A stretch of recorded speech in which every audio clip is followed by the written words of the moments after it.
বাংলাদেশের রূপ চেহারা পরিবর্তন করে দিয়েছে এই প্রতিষ্ঠান। বিস্তারিত বলার সময় নেই।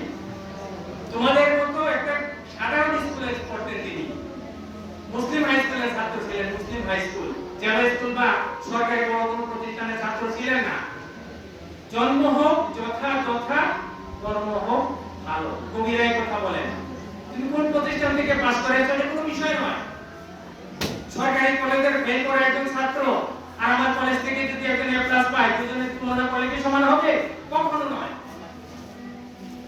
প্রিয় ছাত্র ছাত্রীরা, তোমরা যারা এ ক্লাস পেয়েছো তাদেরকে আমরা অনেক চেষ্টা করছি, সিদ্দিক ফাউন্ডেশন চেষ্টা করছে। এই যে গেঞ্জিগুলো দেওয়া হয়েছে, ক্যাশ দেওয়া হবে, বৃত্তি দেওয়া হয়, সিদ্দিক ফাউন্ডেশনের অবদান। এই প্রতিষ্ঠান সিদ্দিক ফাউন্ডেশন করেছে।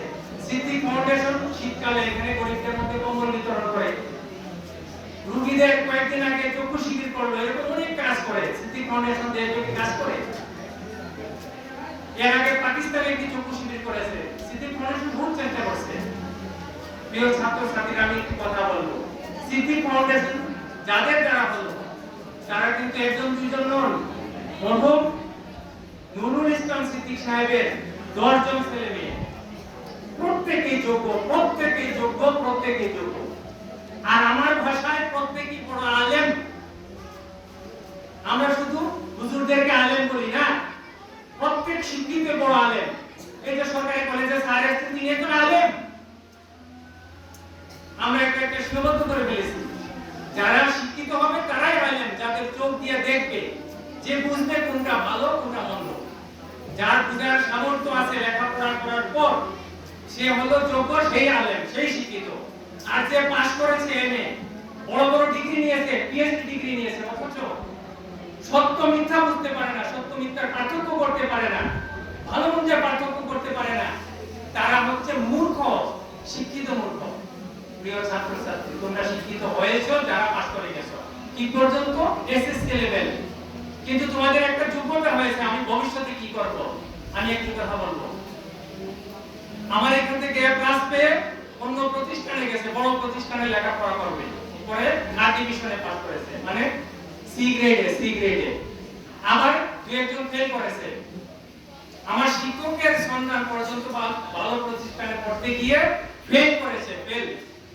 তাহলে ক্লাস পেয়ে ভালো প্রতিষ্ঠানে পড়তে গেলে ফেল করলে লাভটা কি হলো?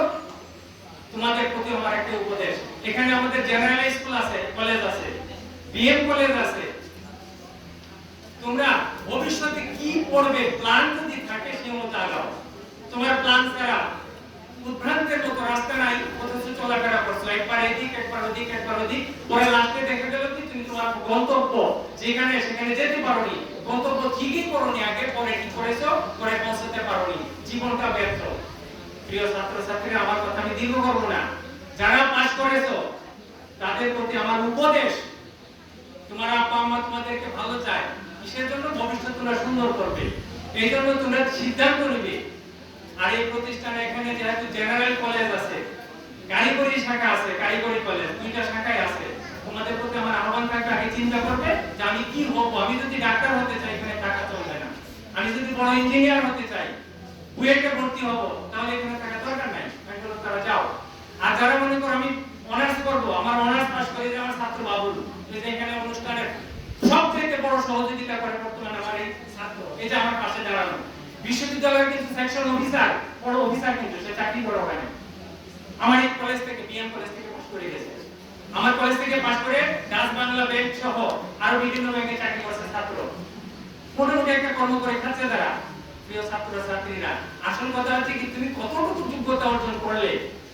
তুমি কি আসলে শিক্ষিত মূর্খ থাকতে চাও, নাকি চোখ কান খুলে সবকিছু শুনে দেখে চলতে চাও? এটা তোমার সিদ্ধান্তের ব্যাপার, শুধু তোমাদের নয়, আমারও। আমার চোখ আছে, মাথা আছে, ব্রেন আছে, সব আছে, কিন্তু চলাফেরা করে যদি মূর্খের মতো, তাহলে ব্যাগ বোঝা দিয়ে কোনো লাভ নেই। শিক্ষক ছাত্রছাত্রী সবাইকে সুন্দর হতে হবে, ভবিষ্যৎকে সুন্দর করতে হবে। আমি এই বলে আমার কথা